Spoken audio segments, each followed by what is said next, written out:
The LinkedIn Podcast Network is sponsored by TIAA. TIAA makes you a retirement promise, a promise of a guaranteed retirement paycheck for life. Learn more at TIAA.org/promises pay off.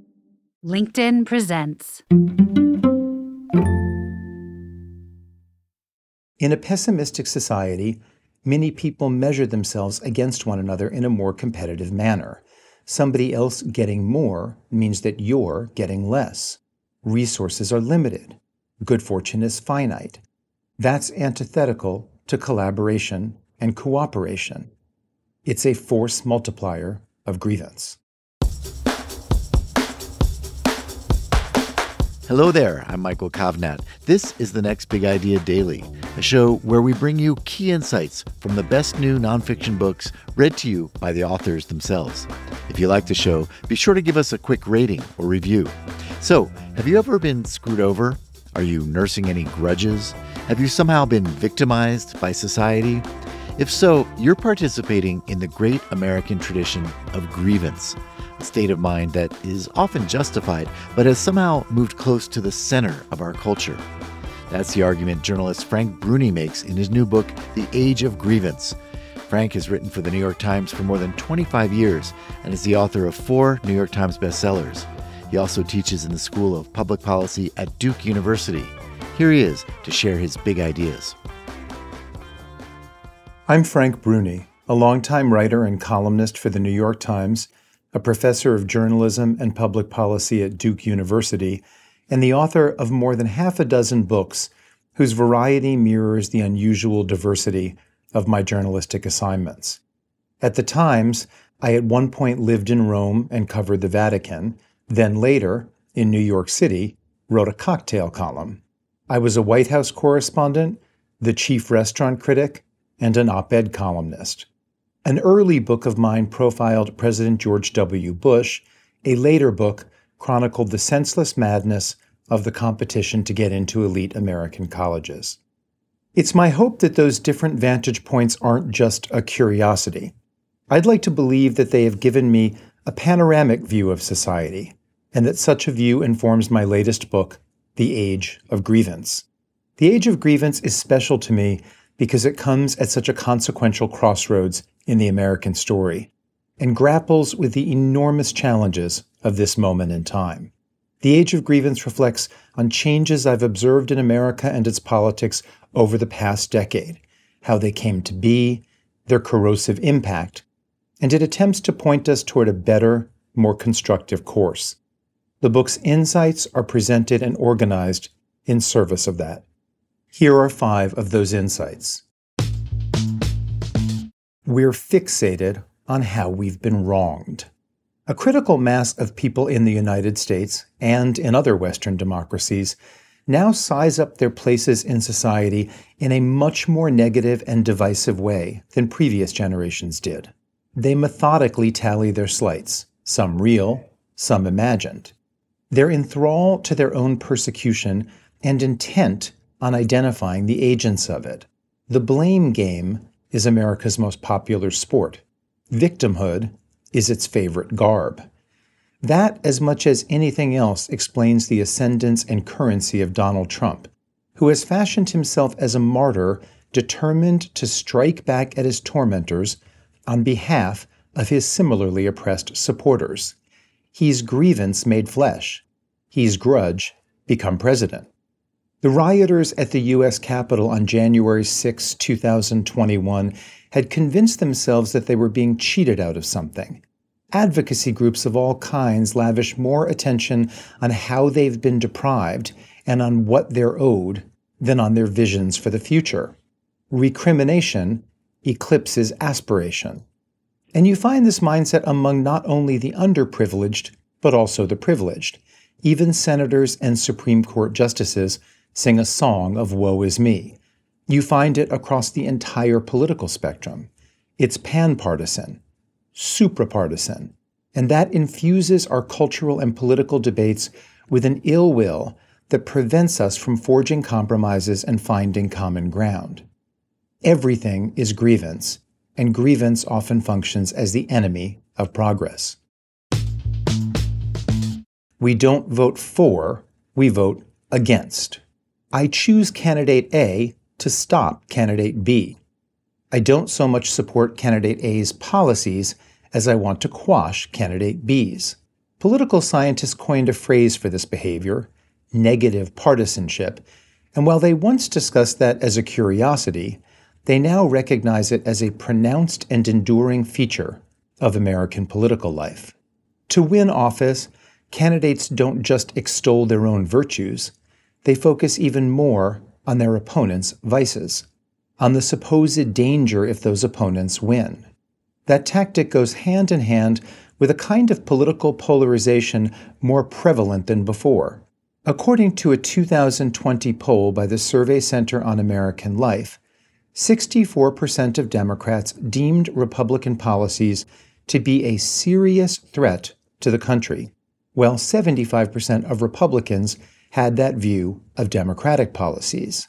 2 years later, in 2022, the Pew Research Center found that 72% of Republicans considered Democrats immoral. That was a jump of 25 percentage points since 2016, while 63% of Democrats felt the same way about Republicans, a jump of 28 percentage points. Politicians recognize and exploit this reciprocal disdain. Florida Governor Ron DeSantis, for example, shaped his political identity around enemies lists and promised acts of retribution. He pledged to eradicate this, exile that, thwart one band of foes and thwack another. That approach was epitomized by his signature promise.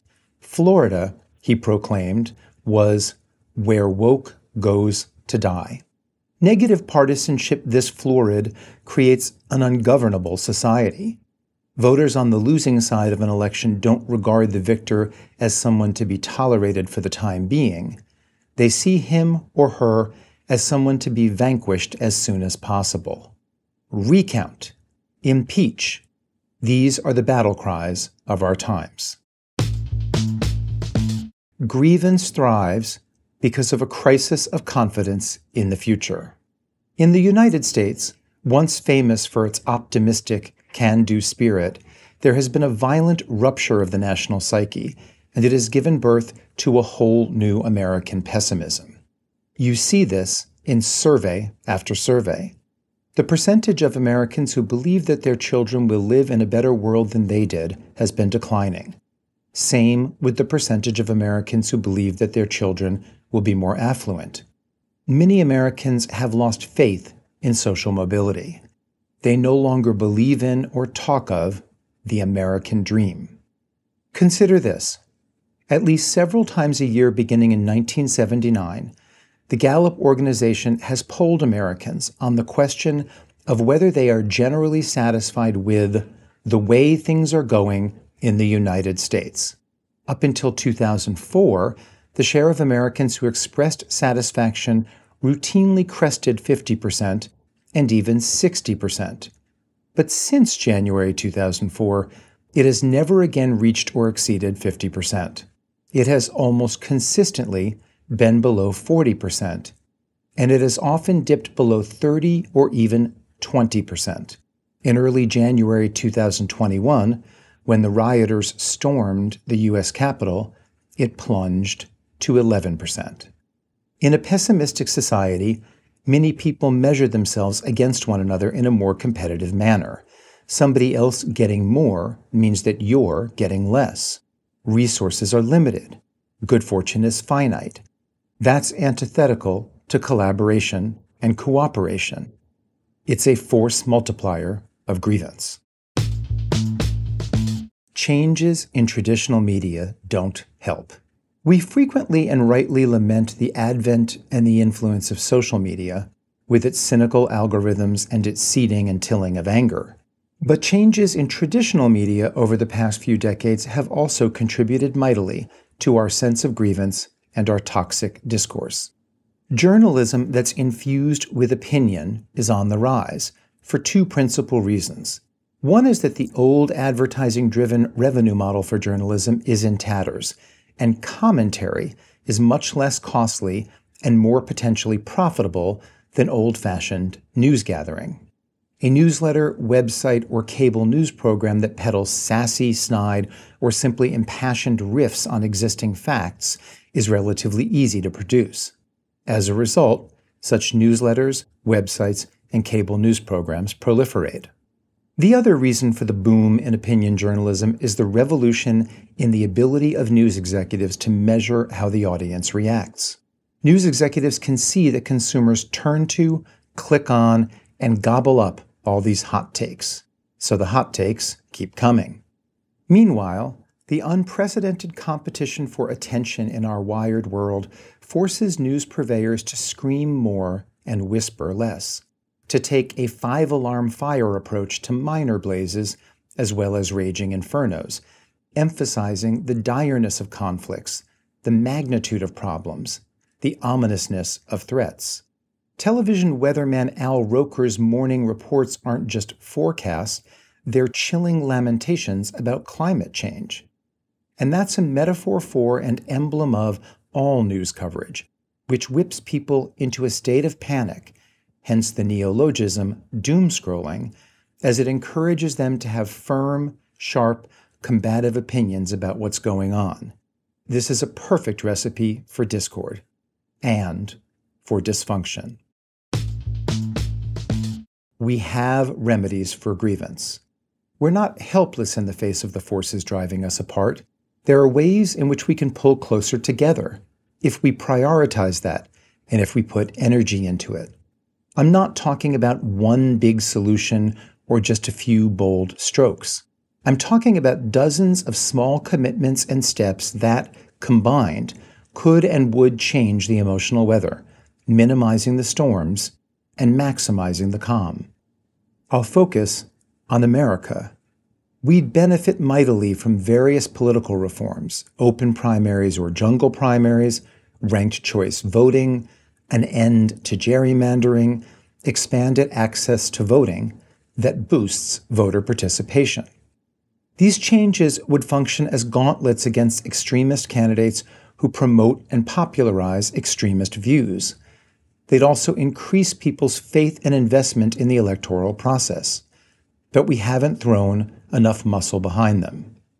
We could plan cities and make civic investments in ways that put more value on the mingling of diverse groups of people, that make it more difficult for one group of people to caricature another, that tamp down tribalism. When we locate parks, when we draw bus routes, when we decide whether to invest in public facilities like libraries, we can either increase or decrease the possibility of people from different walks of life crossing paths. Let's increase that possibility. And along the same lines, let's create national service programs that foster interactions that wouldn't otherwise take place, and that stress our shared interests and goals. And let's pay fresh heed to the old virtue of humility. Humility is the antidote to grievance, because it recognizes that the world doesn't conform perfectly to any one person's desires, that life is a mix of blessings and disappointments, and that individual fortune must always be balanced against the common good. In our private and public conversations, we must always remind ourselves of that. All right, less grievance, more humility. I'm on board. You can get a copy of Frank's book, The Age of Grievance, at your favorite bookstore. Come on back tomorrow when we'll hear from Harvard business professor Michael Norton, author of the new book, The Ritual Effect, From Habit to Ritual, Harness the Surprising Power of Everyday Actions. I'm Michael Kovnat. See you tomorrow.